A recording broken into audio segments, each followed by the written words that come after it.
Доброе утро, Якутия! Вы смотрите программу «Утро Якутии», 25 марта на календаре, день недели четверг. И это утро встречаем вместе с вами мы, Екатерина Винокурова, Степан Федоренко. Желаем вам отличного дня, хорошего настроения. Да, сегодня в нашей программе вы узнаете, почему в Ленске решили возродить и развивать сельское хозяйство и каких успехов уже достигли в этом вопросе, а также какие виды спорта популярны у ленчан, ну и за что жители Ленска любят свой город.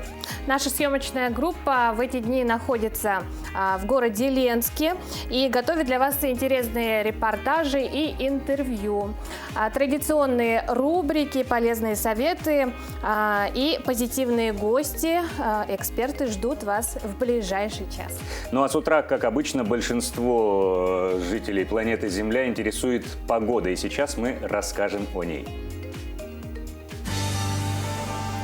Итак, сегодня в центральных районах в 6 часов утра температура воздуха составила 32-39 градусов мороза. В Заречной группе 27-37 градусов, в южных 16-18. В Вилюйской группе 28-33, в Нижнеленских 32-33 градуса мороза. В западных 19-21, в Колыме-Дигирской группе 23, местами 32 градуса. В Янских 33-36, на северо-западе 23-36 градусов. В 6 часов утра температура воздуха в Якутске составила 31 градус, атмосферное давление 754 миллиметра ртутного столба, штиль. Сегодня днем в городе Якутске преимущественно без осадков, ветер северо-западный 2,7 метров в секунду. Температура воздуха днем составит 10-12 градусов. Ну а в Ленске, где сейчас находятся наши коллеги, сегодня 21 градус мороза. Эксперт рассказал, как в нашей стране получить большую пенсию. Это очень интересно. Надо уже сейчас задумываться об этом вопросе. Да. В нашей студии Василий Радченко. Василий, доброе утро. Доброе утро, коллеги. Как же это сделать? Ну, во-первых, из очевидных вещей зарплата должна быть белой, то есть никаких конвертов, никаких ГПХ и прочее. А второй уже из уровня фантастики. Заработная плата в месяц должна быть не менее 122 тысяч рублей. Тогда и будет начисляться максимальный коэффициент в виде баллов. Я промолчу. Ну, а теперь главным событием.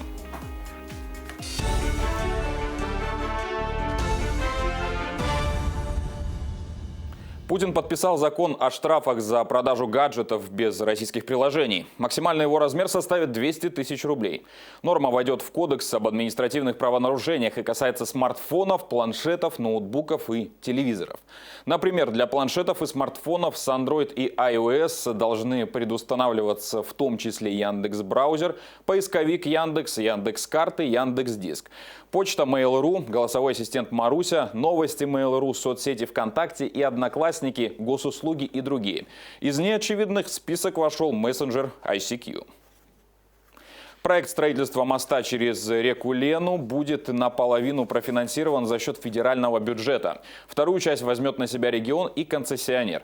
Об этом сообщил журналистам вице-премьер страны Марат Хуснуллин.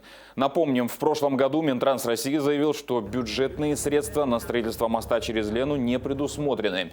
Как изначально отмечалось в паспорте проекта, капитальные расходы на его строительство составят порядка 78 миллиардов рублей. Точные результаты экспертизы, включая стоимость проекта, подготовят через 30 дней, то есть к концу апреля, уточнил вице-премьер. Временно запрещено движение по автомобильным дорогам Сангар и Кабяй. Это связано с ухудшением погодных условий. Так, проезд закрыт по автодорогам Сангар, Сите, Батамай, Булус в Кабяйском и Намском районах, а также на участках Асама, Бясь-Кёль, Кабяй, Сангар с проездом к аэропорту в Кабяйском районе. На подъездах к автозимникам должны установить информационные щиты, дорожные знаки «Въезд запрещен» и организовать круглосуточное дежурство. В 2020 году сумма кредитов, выданных банками жителям и предприятиям Якутии, достигла 470 миллиардов рублей. Это почти на четверть больше показателя предыдущего года. На кредиты юридическим лицам и индивидуальным предпринимателям пришлось более 70% от общего объема заемных средств, то есть 337 миллиардов рублей. На фоне пандемии объем кредитов бизнесу увеличился на 30%, при этом доля просроченной задолженности снизилась с 0,9 до 0,6%. Родителям детей до 8 лет необходимо подать заявление на единовременную выплату в 5000 рублей до конца марта. Напомним всем семьям с детьми, которым по состоянию на 17 декабря прошлого года еще не исполнилось 8 лет, Пенсионный фонд предоставил дополнительную финансовую помощь. 5000 рублей выплачивают гражданам России, проживающим на территории страны. Это касается родителей, усыновителей, опекунов и попечителей. Данная выплата в 5000 рублей на детей предоставляется один раз. Если вы уже воспользовались этим правом, подавать повторное заявление не нужно. В литературном музее прошел творческий вечер члена Союза писателей России и Якутии, жителя Кобяйского района Иосифа Кобякова. На встрече была презентована его книга, состоящая из стихотворений разных лет. Поэт пробовал писать стихи еще в школьные годы. Его работы публикуются на страницах республиканских газет и журналов. Автор 3 сборников стихов. На встрече гости могли задавать вопросы, пообщаться напрямую или выразить мнение о творчестве. Иосиф Григорьевич в данное время работает экономистом в дорожном предприятии Кобяйского района. Встречи лицом к лицу с читателями, где они читают свои стихи, рассказывают о своих творческих будущих делах.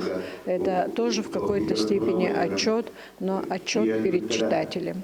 Я думаю, что подобные встречи для любого поэта, для маститого или для молодого, очень важны. И я надеюсь, что эти встречи пойдут нашим авторам на пользу. Жители поселка Черский Нижнеколымского района стали свидетелями прогулки куропаток. Причем заметить птиц тяжело, белые перья едва заметны на фоне снега.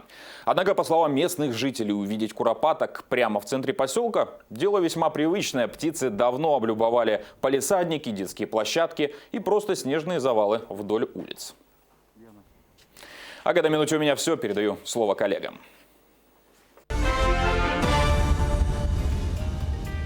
Спасибо. Ну что ж, а теперь пора передать слово нашим коллегам из Ленска. Итак. Гладит солнце румяные щеки твоих дремлющих тихо домов, и сквозь полуприкрытые окна дышат тайны предутренних снов. Просыпайся, любимый мой город, распахни свои окна в зарю. Улыбнись, ты мне близок и дорог. С добрым утром тебе говорю. Доброе утро, дорогие друзья, из города Ленска, где мы, конечно же, знакомимся с интересными людьми и готовим для вас интересные сюжеты.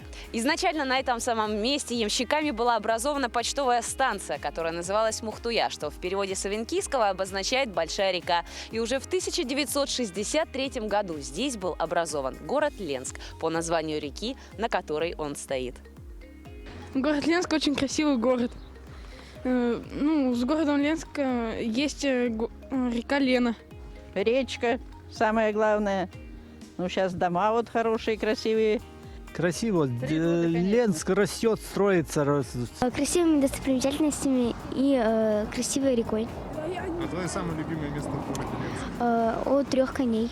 Кафе «Френд-зона». В парке люблю гулять. Я здесь родился, здесь вырос. Все здесь хорошо, нормально. Мне нравится парк. Как в парке гуляем.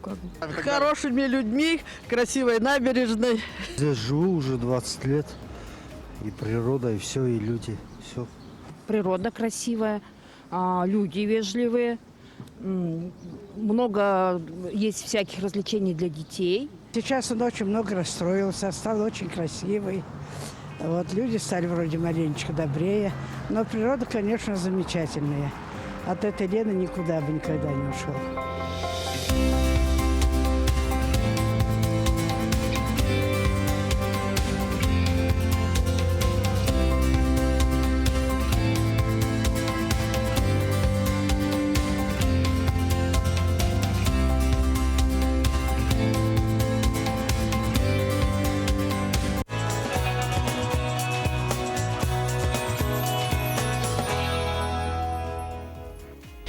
Город Ленск является административным центром Ленского района.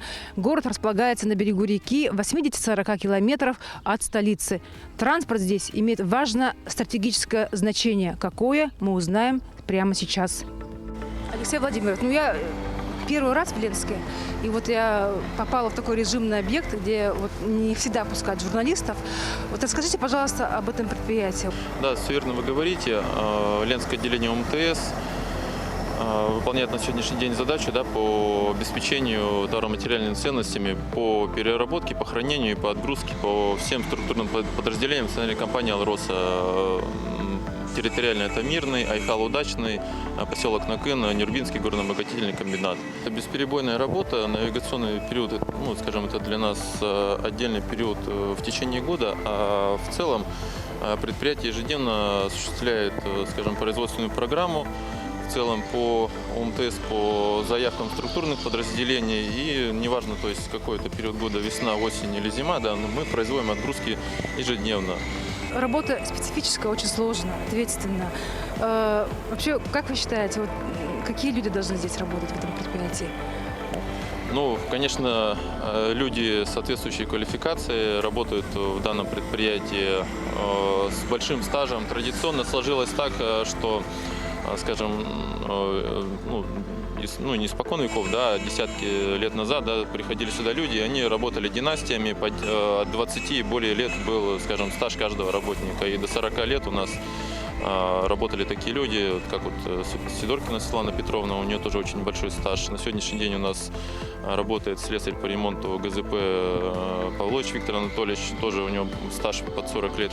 Поэтому, скажем, опыт людей, которые здесь работали, и люди, которые приходят, скажем, более молодые, это, скажем, хорошая такая смесь для нас, для людей набираться опыта, соответственно, принимать те или иные знания, то есть и развивать себя в наше, скажем, быстротекущее время. Сколько лет вы работаете в этой профессии? Скажем, в профессии, если брать изначально, то с 2002 года я тружусь в данном предприятии. И, конечно, для меня на сегодняшний день стало уже родным и близким. И можно откровенно сказать, что это второй дом для людей. Не только для меня, а для тех людей, у которых большой стаж. За что вы любите свою работу? Прежде всего, скажем, каждый год в работе он разный. Мы, скажем, традиционно отталкиваемся от навигационного завоза, который у нас происходит. Он вносит определенные коррективы в производственные программы, как и нашу, так и, соответственно, проецируется на структурные подразделения. И, конечно, мы от этого отталкиваемся. И нельзя говорить, что мы постоянно работаем в одном и том же режиме. Я думаю, что каждый год он по-своему уникален и не идеален. За что вы любите свой город? Прежде всего, мне наш город нравится тем, что он небольшой, компактный, в благоприятной климатической зоне находится. Хоть и климат у нас резко континентальный, но тем не менее у нас холодная зима, как мы это прочувствовали все в этом году, и, соответственно, мы надеемся, что будет очень жаркое лето. Любим нашу реку Лену, много времени проводим на ней, и в целом, конечно, активный отдых, природа. Я думаю, что это первое желание всего нашего города и жителей. Спасибо вам большое за это интервью. И хотя Ленский район традиционно считается промышленным, там добываются и полезные ископаемые, какие-то разработки ведутся. И вот, как мы видели в сюжете, транспортные компании очень развиты для крупных добывающих компаний. Недавно решили в Ленском районе развивать, возрождать сельское хозяйство, которое некогда славилось на всю нашу Якутию. Почему, узнавали наши корреспонденты. Хорошая беседа бодрит не хуже чашки кофе, и это утро мы проводим в прекрасной компании. Сегодня гость нашей программы – заместитель главы Ленского района Евгений Степанович Каражеляска. Доброе утро. Доброе утро.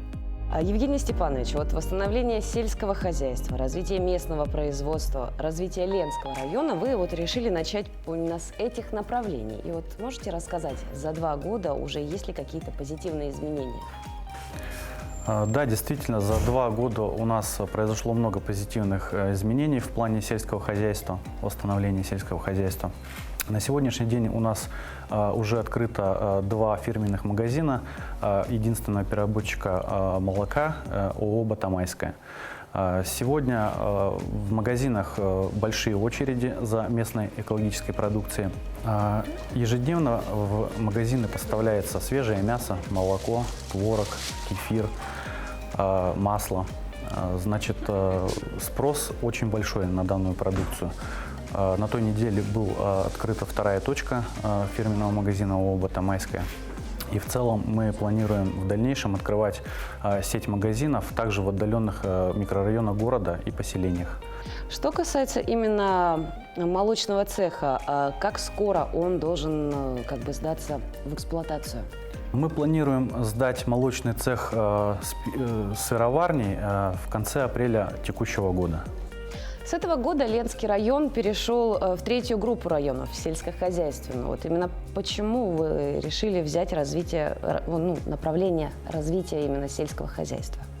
Да, действительно, мы вошли в 3-ю группу. В принципе, Ленский район исторически был сельскохозяйственным районом в связи с тем, что на территории Ленского района мягкий климат, и было бы глупо не воспользоваться этим. То есть на сегодняшний день у нас занимается овощеводством, то есть 1000 тонн продукции сельскохозяйственники нам выдают, и мы планируем летом текущего года построить овощехранилище. Также, чтобы помогать в реализации сельскохозяйственникам овощной продукции. А вот на период 2021-2024 годов, есть ли у вас программа социально-экономического развития района? Да, у нас есть программа социально-экономического развития. Кроме того, что мы планируем построить такие объекты, как птичник, свинарник на Торинском наследии, еще один телятник, мы планируем заняться лесопромышленным комплексом. На территории Ленского района наладить производство, привлекать людей, и, соответственно, давать рабочие места. Евгений Степанович, за 2 года какие уже есть позитивные изменения? Люди на селе у нас стали жить лучше. В связи с тем, что в 2019 году Ленский район, администрация Ленского района увеличила стоимость приема молока сырого с 35 рублей до 70 рублей. Мы построили новые молокоприемники. Также у нас надой, получается, увеличился с 400 тонн до 800 тонн. На территории Ленского района в селе Биченча у нас построен коровник, в селе Батамай телятник. В 2020 году к нам прибыло на барже 100 коров холмогорской породы, которые уже принесли приплод. Евгений Степанович, я знаю, что вы коренной ленчанин, вы здесь родились и выросли, то есть, можно сказать, на ваших глазах именно происходило развитие района. Что вы можете сказать? Что изменилось, чего, может быть, не хватает и к чему еще стоит стремиться? Да, действительно, я родился и вырос в городе Ленске, в Ленском районе.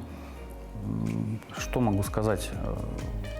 В принципе, на сегодняшний день много времени работы уделяется для развития территории Ленского района. У нас много недропользователей на территории Ленского района.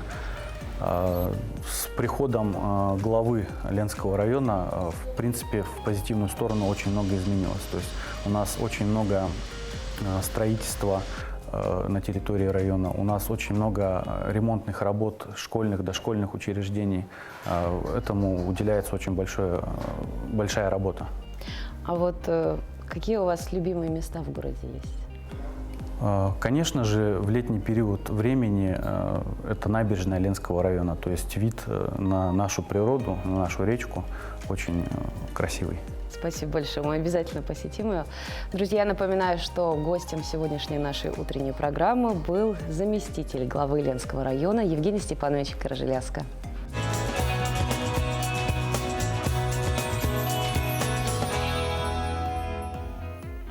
Такой небольшой город на юго-западе нашей республики, а как развивается местное производство, это очень здорово. Это здорово, конечно, нефть на хлеб не намажешь, а эти технологиями сыт не будешь.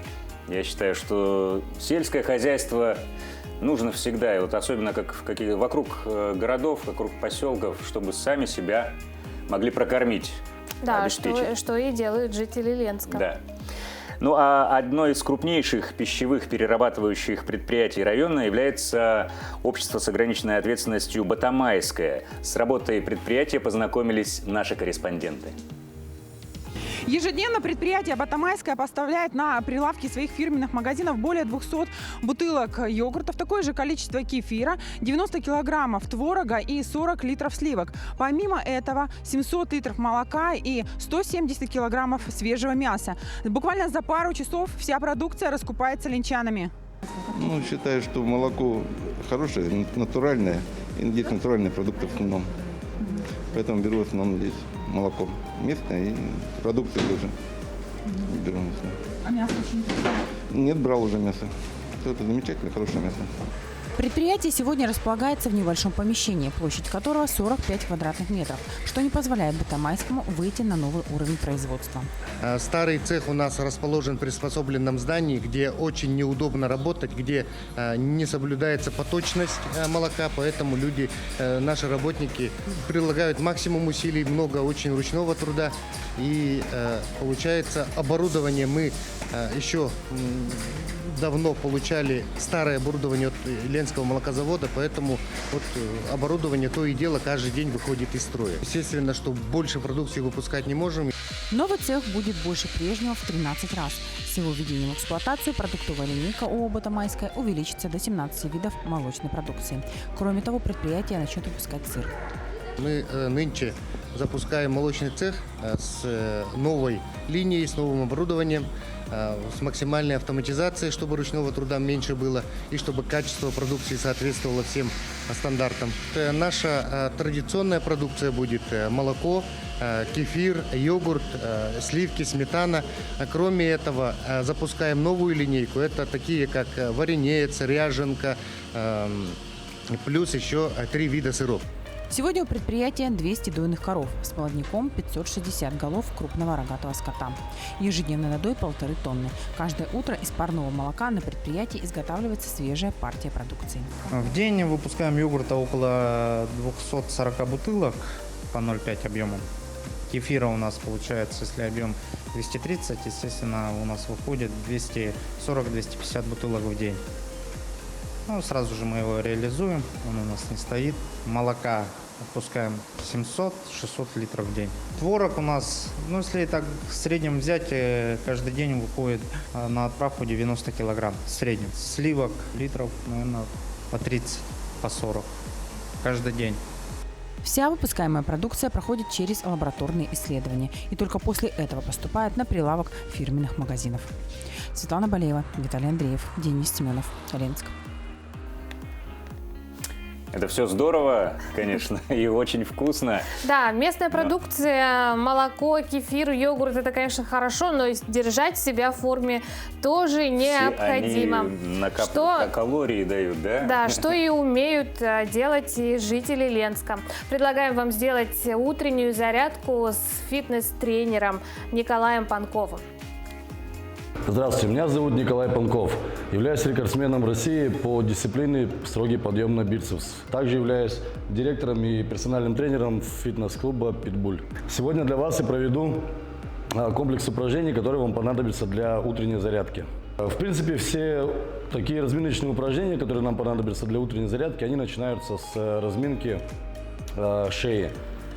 Очень простые упражнения, вращающие движения влево-вправо, вперед-назад и по сторонам вправо-влево. Считаем 1, 2, 3, 4. Данное упражнение выполняется секунд 20-15. Далее мы переходим сверху на низ, уже начинаем разминать плечевые суставы, плечевые и локтевые суставы.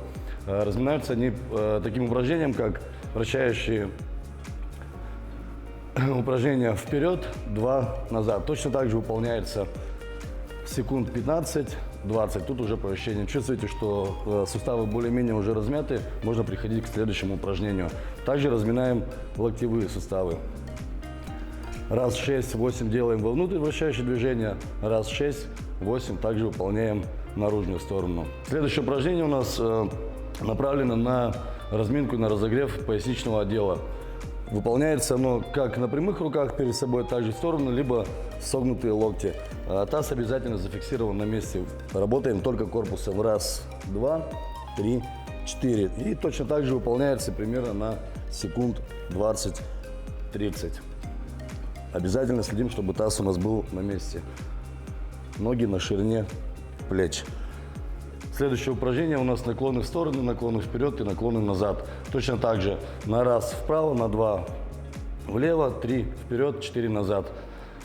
Руки можно держать на поясе, также можно держать перед собой. 2 назад, 2 вперед, 2 вправо, 2 влево, 2 назад, 2 вперед. Данное упражнение также выполняется на 20-30 секунд. Следующее упражнение у нас для разогрева и для разминки коленного сустава и также мышц квадри и ягодичной мышцы. Обязательно техника выполнения: ноги на ширине плеч, носки слегка врозь, спинка ровная. Таз отводим назад и садимся чуть ниже уровня колен. Также выполняется примерно на 30 секунд, либо по счету на 20-30 повторений. При вдохе садимся, на выдохе встаем. Вдох, выдох, вдох, выдох. Выполняйте данный комплекс упражнений каждое утро. Будете здоровы и заряжены на целый день.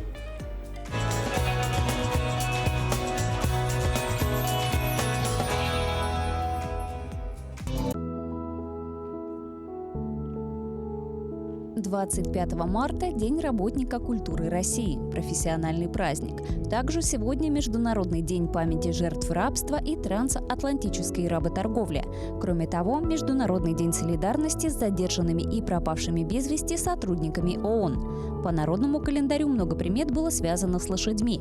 Если животное трясет головой и закидывает ее кверху, это к ненастью, а если лошадь фыркает в дороге, то к радостной встрече.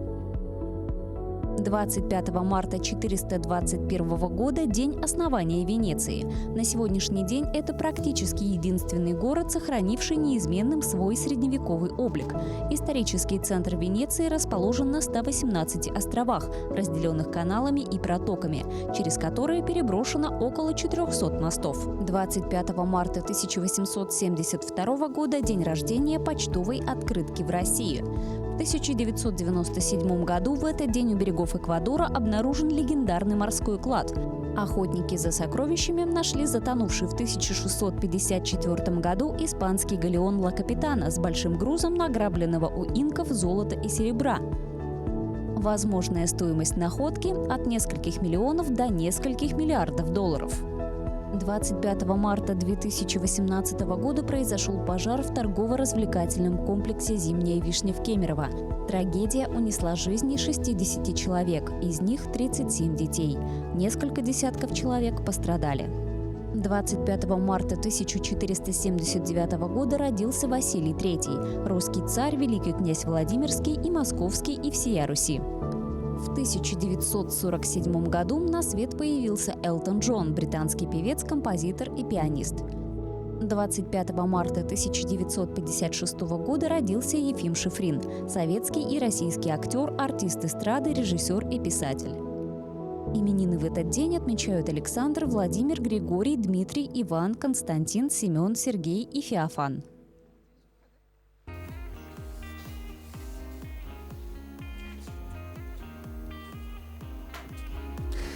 На очереди наша рубрика «Якутия. 20 лет в 21 веке». Напомню, в ней мы подводим итоги 20 лет, которые мы прожили в 21 за последнее тысячелетие. Веке. И узнаем, какие успехи, чего добились жители нашей республики, как изменилась жизнь людей. И на этой неделе мы обсуждаем развитие культуры. Сегодня, 25 марта, День работников культуры. И мы предлагаем вспомнить, как изменились их условия труда за 20 лет.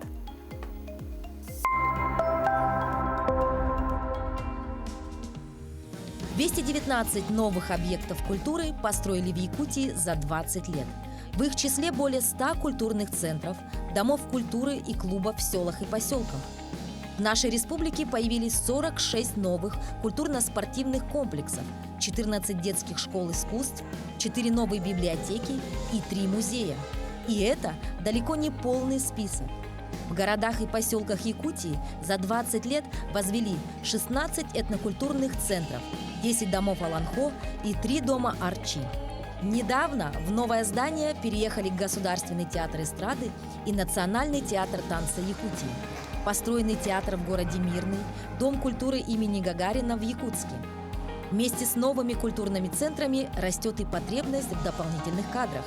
На данный момент учреждения культуры ищут более 80 сотрудников разных специальностей. С вакансиями можно ознакомиться на сайте министерства.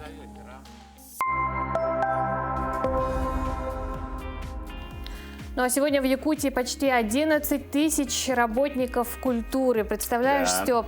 Я тебя поздравляю с этим профессиональным праздником. Спасибо. Всех работников культуры мы также искренне поздравляем. Спасибо вам за вашу доброту, за вашу работу. За то, что И дарите культуру, делайте несете в нашу массы, жизнь прекраснее. Да. добрее чуть-чуть делаете, интереснее, чему-то учите.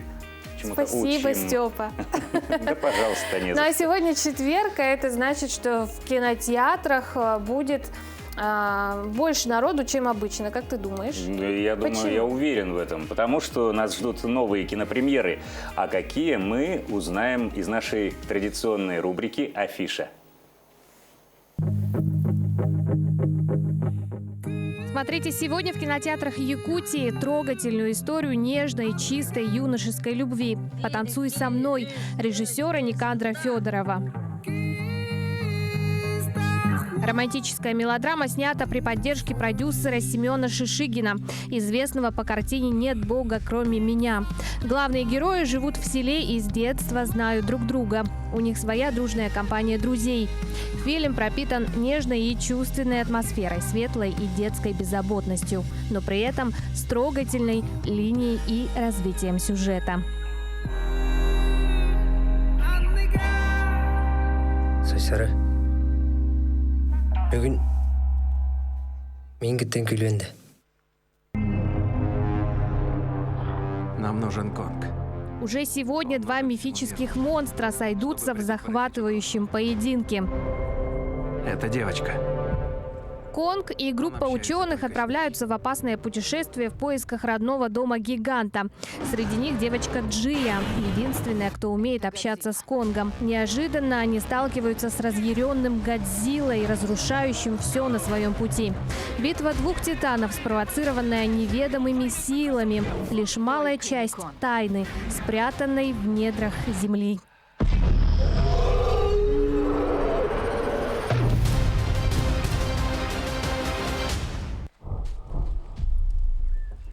Недалекое будущее. Тот обнаруживает Виолу, загадочную девушку, потерпевшую крушение на его родной планете, где женщины давно исчезли, а все мужчины страдают от вируса. Существуют в пространстве бесконечных мыслеобразов, которые называют шумом. Рядом с другим человеком совершенно невозможно утаить свои воспоминания и мысли. В такой агрессивной реальности Виоле, чьи чувства остаются скрытыми, не выжить без помощи Тода. Вместе им предстоит отправиться в опасное путешествие и столкнуться с самыми темными тайнами планеты.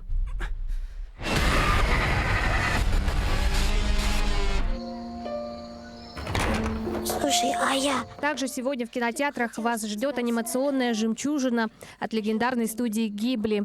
Экранизация сказки Дианы Уин-Джонс, автора знаменитого «Ходячего замка», рекомендуемая к обязательному просмотру дирекции Каннского кинофестиваля. Несмотря на то, что десятилетняя Ая не знает родительской ласки и воспитывается в детском приюте Святого Морвальда, она считает себя счастливым ребенком. Стоит ей только захотеть, и все ее желания немедленно исполняются. Но беспечной жизни приходит конец, когда девочку решает удочерить странная особа Белла Яга. Малышка понимает, что попала в руки настоящей ведьмы. С помощью своего нового приятеля, говорящего кота Томаса, Ая пытается противостоять козням злой колдуньи, а заодно учится магическому искусству.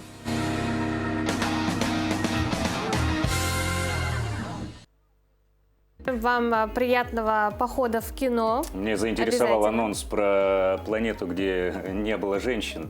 Хотелось бы побывать так, на выходные туда уезжать, на эту планету. Сходи, Степа, потом расскажешь. Ну а у нас в студии Василий Радченко с интересными и актуальными новостями.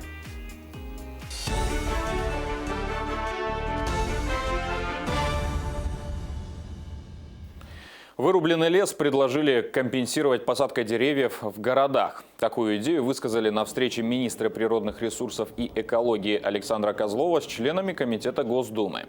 Если в области, где много лесов, появится еще кусочек в 1/1000, никто и не заметит. А если в конкретном парке, в конкретных дворах появится озеленение, это будет заметно, сказал Козлов.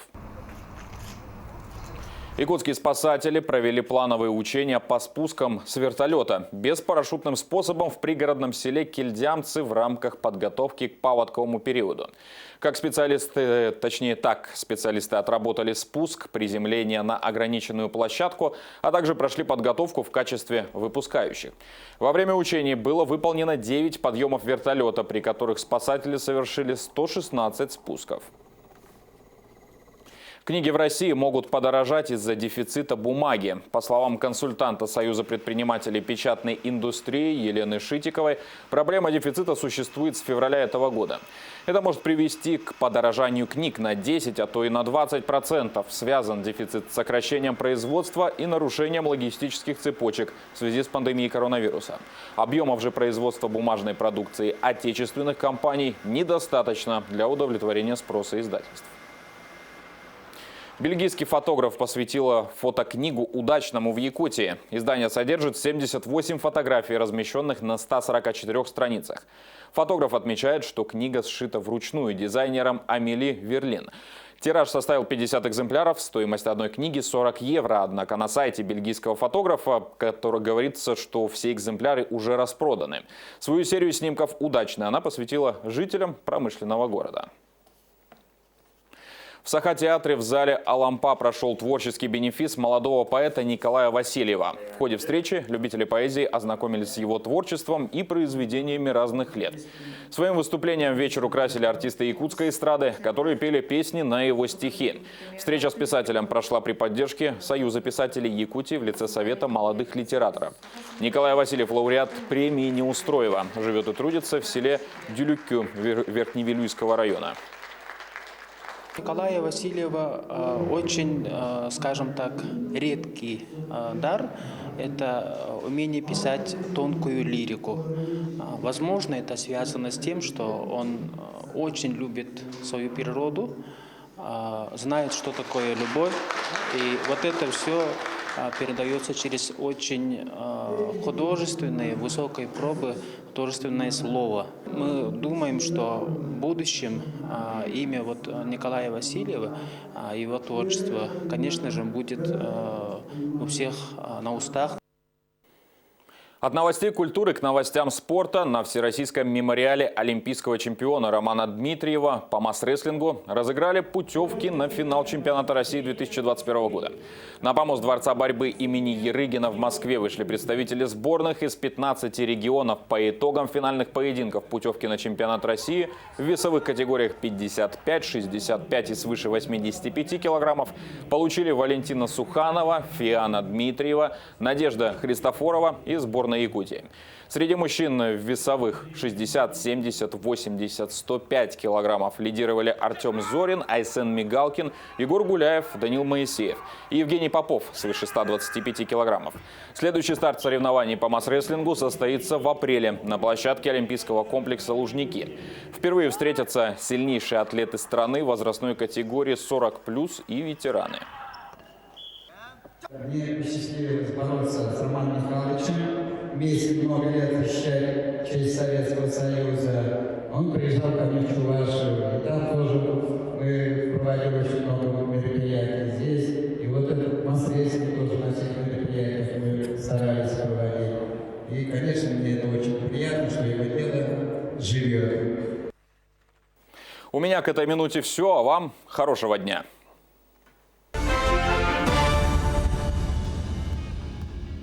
Василий. О благополучии общества судят по тому, как заботятся о пожилых и детях. В Ленске на днях получили школьные автобусы. Да, и детям из отдаленных микрорайонов теперь будет удобнее добираться до места учебы. Смотрим. Ленский район вошел в число улусов, которые получили школьные автобусы по программе правительства Российской Федерации. В Якутск были доставлены 70 специализированных школьных автомобилей на общую сумму 125 миллионов рублей. Всего в республику поступила 51 единица школьных автобусов на базе автомобиля «Газель» вместимостью от 10 до 12 посадочных мест и 19 единиц автобусов ПАС вместимостью от 20 до 23 мест. Новые «Газели» расширят автомобильный парк на городских линиях, охватывая все отдаленные микрорайоны города. Эти автобусы также будут задействованы в школьных перевозках, в том числе и для оптимизации затрат на ГСМ, потому что сейчас, на сегодняшний день, у нас задействовано 8 автобусов ПАС, соответственно, они большие, иногда пассажиропоток бывает очень такой маленький. Мы будем это корректировать как раз вот используем таких вот микроавтобусов. 9 марта водители муниципального бюджетного учреждения «Гранит» доставили автобусу к месту назначения. И, конечно, они зарекомендовали себя именно и с этой резиной очень хорошо, можно сказать, отличные автомобили. Ну, правда, маленькая недоработка тут, то, что нету доводчиков открывания-закрывания дверей, это для школьников, ну, первых, вторых, третьих классов, так скажем, потому что им это тяжело. Открывать, закрывать тут взрослым это тяжеловато, конечно. Поэтому заказываем автодоводчики, будем на них ставить. Ну, а по маршруту они себя показали, Якутск-Ленск, в хорошем состоянии, не то что удовлетворительном, а в отличном состоянии. На сегодняшний день автобусы проходят регистрацию в ГИБДД, а также модернизацию и будут оснащены дополнительными доводчиками для того, чтобы облегчить открывание для школьников. Ну и уже летом все автобусы выйдут на маршрут. Получение нового транспорта облегчит жизнь школьников. Теперь они будут добираться до учебных заведений и обратно домой абсолютно бесплатно в новых автобусах, которые отвечают всем необходимым требованиям безопасности. Многие жители Ленска хотят завести питомца, но в городской среде, в маленьких квартирах содержать большую породу – это очень проблематично, и поэтому многие предпочитают декоративные породы собак. Но и в их содержании есть свои особенности. О том, как ухаживать за шерстью своего питомца, расскажет ленский грумер. Здравствуйте, меня зовут Елена. По образованию я ветеринарный врач, но с недавнего времени моим увлечением, хобби стала стрижка собак. То есть можно сказать, что кроме того, что я занимаюсь ветеринарной деятельностью, я еще и грумер. Ну, для начала давайте расскажу о том, что за любой собакой нужен обязательный уход. Например, когда вы моете собаку, купаете, и вообще ежедневно, да, собаке нужно чистить уши. Для чего это надо? Для контроля отделяемого ушной раковины. То есть вы контролируете количество выделяемой серы. Если вы увидите, что содержимого ушной раковины, да, то есть становится больше, либо собака начинает беспокоиться, трясти головой, чешет, то это незамедлительное обращение к ветеринарному специалисту. Следующее, что стоит обратить внимание, когда вы заводите себе питомца, это на состояние зубов. Любой собачке, вне зависимости от того, большая она или маленькая, необходимо чистить зубы. Сейчас существует множество специальных палочек, приспособлений, да, для чистки зубов. То есть собака жует и как бы чистит себе свои зубы. Но это ошибочное мнение. Почему? Потому что в жевании участвуют только зубы, которыми собачка жует, то есть это вот коренные основные зубы. Клыки не участвуют в жевании, и, как правило, проблема начинается именно вот с этих зубов. Чистить зубы можно и дома. Это обычной зубной щеткой с мягкой щетиной и специальной зубной пастой для собак. Следующее, что следует в домашних условиях обращать внимание, это на коготочки. Когти стричь нужно обязательно, потому что когда коготь растет, растет он в длину постоянно, он может загибаться, деформировать и протыкать подушечку собаки, изгибается сам фаланга пальца и происходит деформация сустава, что тоже очень опасно для самой собачки, для ее здоровья. Ну и шерсть, колтуны. Чем опасны колтуны? Многие думают, что ничего страшного, подумаешь, колтун. На самом деле это не так. Колтун, и тем более, когда вы собачку помыли сверху, вот на колтуна запутавшуюся шерсть, это очень благоприятное место для развития патогенной микрофлоры. То есть там начинается такой небольшой парниковый эффект, то есть там тепло, влажно и начинает расти и бактериальная различная микрофлора, в том числе и гриб, что приводит к дальнейшим различным бактериальным и грибковым инфекциям кожи собаки.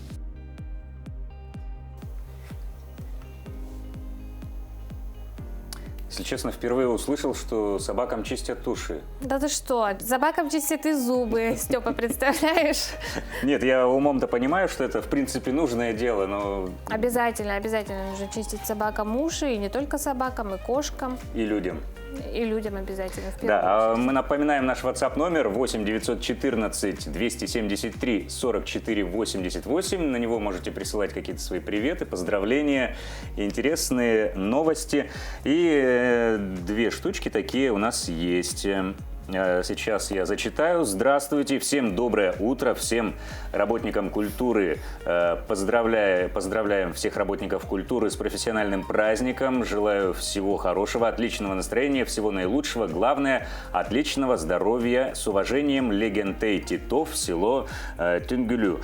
Также замечательное просто сообщение, как говорится, фотосообщение с запахом. И, я не знаю, совсем Ну, вот, что, посмотри, ездили на подледную рыбалку, свежий воздух, красота на нашей Лене. Вот, ну, Действительно красота. просто я обзавидовался, у меня слюнки потекли и захотелось также... Сырой рыбы. Сырой рыбы.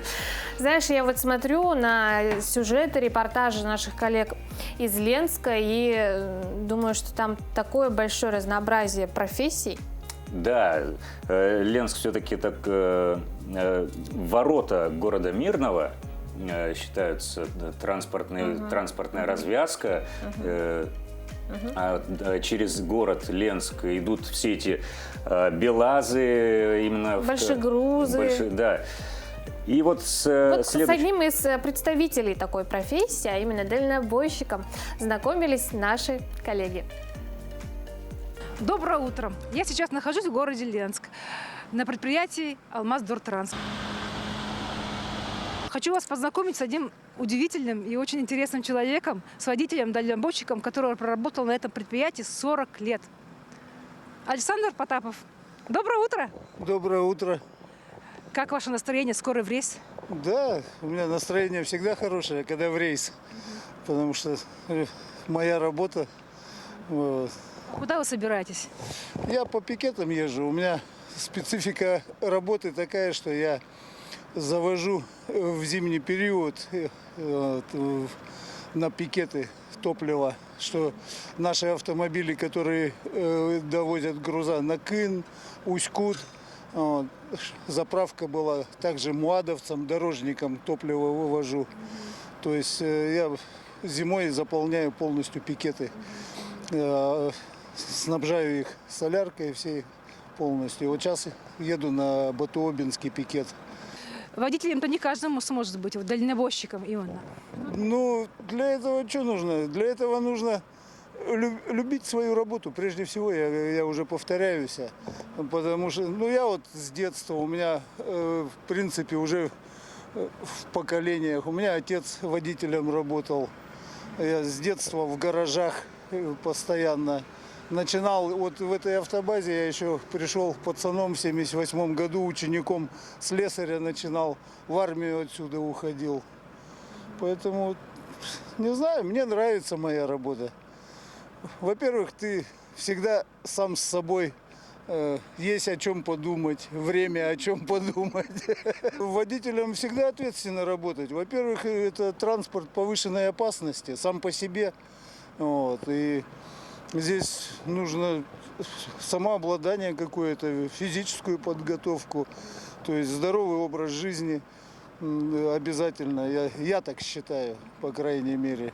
Дальнобойщик и водители сейчас скоро отправятся в путь. Сейчас осталось до закрытия зимника, конечно, всего ничего. Вот справитесь? Да, конечно, справимся. Не первый день, не первый год уже. Александр, я вас благодарю за эту беседу. Спасибо вам большое за интервью. Я вам желаю хорошего здоровья крепкого и такого же оптимизма. И вовремя все доставляли. Это самое важное, правильно, ваша работа? Да, конечно. Будем стараться. Куда нам деваться? Если не будет работы, мы сразу все кончимся.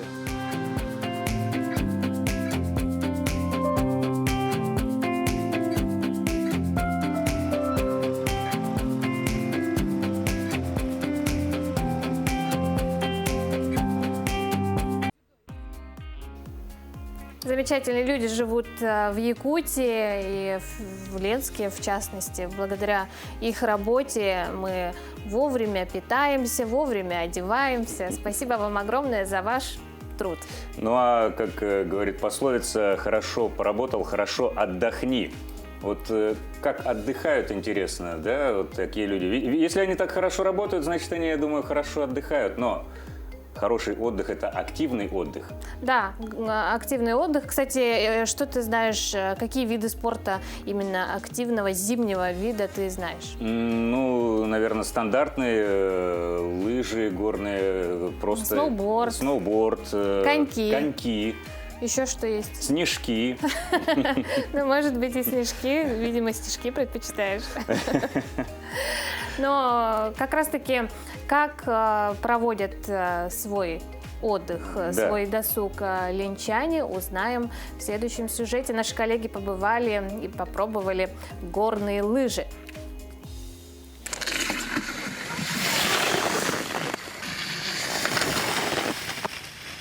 На горнолыжной базе даже в середине недели многолюдно. Здесь пришли те, кто любит отдыхать с ветерком. В этом году любителей спорта порадовала обновленная горнолыжка. Еще летом здесь началась модернизация. Разровняли склоны и установили 2 новых подъемника. Спортивный склон разделили на 2 половины. Слева учебный, где могут тренироваться новички, а справа уже для спортсменов. Ева, несмотря на свой возраст, уже не новичок. Сколько лет тебе было, когда ты стала на лыжи? Ну, мне было 3 годика. И я прошла 2 километра. Ну, на таких обычных лыжах. Вот сейчас поздний вечер, ты уже занимаешься сама. Вот с каким настроением ты сюда приходишь? Ну, я всегда с радостью прихожу. Мне всегда тут интересно, и мне очень нравится заниматься лыжами. Тебе обычно нравится заниматься? Ну, это для здоровья хорошо, и очень прикольно и классно. Олегу больше по душе экстремальный вид спорта.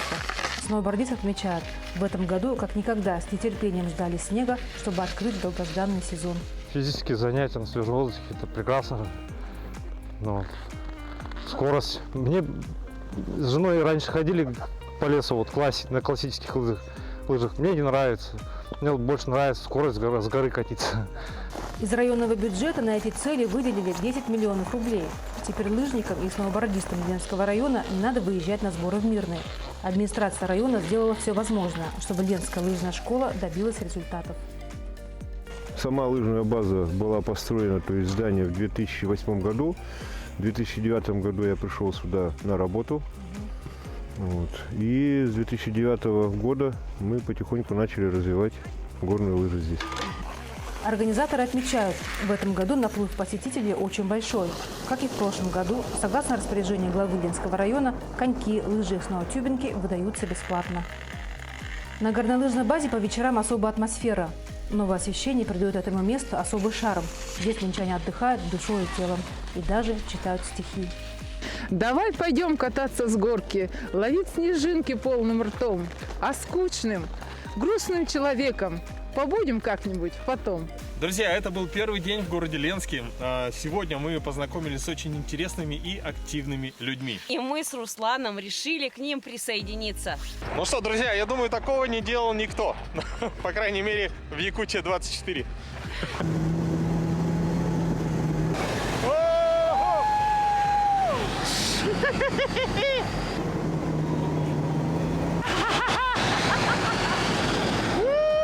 Привет из Ленска! Доброе утро! Доброе утро, Якутия! Какой Спасибо, интересный коллеги. и насыщенный день в Ленске. Мы вам завидуем. Ну а мы прощаемся с вами до завтрашнего дня.